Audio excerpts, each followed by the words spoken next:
Deputy Kenny, thank you, Senator. Thanks, Gairlic, and I'd like to thank the Lisa and Kevin for the presentation and congratulate you on the work you do and the awards that you have received. I think generally speaking there is a kind of a blind spot in relation to crime against tourists because, and as I know this when we go abroad, because the local police will say, well, that person's got to go home next week, so if we can't bring anybody to court because they'd have to come back and all of that. And so there is all those kind of difficulties around crime against tourists. And I mean, I was in Dublin City Council, there was a crime committee and there's local joint policing committees, and I have never heard crime and crime against tourists discussed at any of those committees. But nevertheless, it does happen, and I know in particular, the types of crime. I know in particular that there's the targeting of tourists on the loose between Houston Station and Abbey Street, both cameras being stolen and wallets and documents, and I think that happens quite frequently.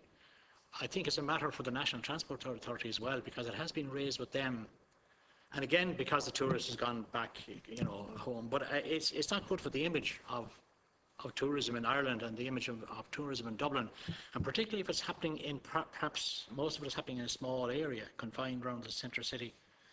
And I know the loose line in particular has other problems. The red line has other problems, and crime against tourists is just one of them.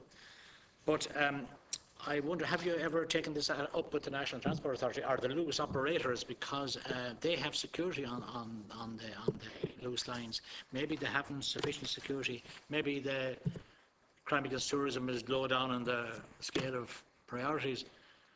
And perhaps you should. Maybe you have already been in touch with them. As regards premises, I know Dublin City Council have a crime committee, and it's a citywide crime committee, and they do go into, they do deal with crime generally in the city. And if the Gardaí, if you have been thrown out of the Phoenix Park with the Gardaí, perhaps, or Harker or whatever, perhaps you could look to the City Council, because they would have offices somewhere, and maybe they could fit you into somewhere, Just a suggestion. Yeah. Want to respond to those points?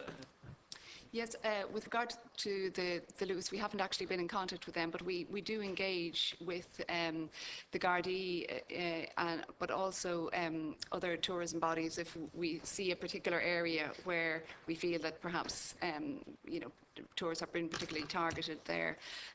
But it is worth noting, and we will take you up on that and discuss it with them. In relation to Dublin City Council, we haven't approached them, but again, it's something that certainly it's a very useful suggestion and something that we will look at going forward. So, thank you for those suggestions, Deputy.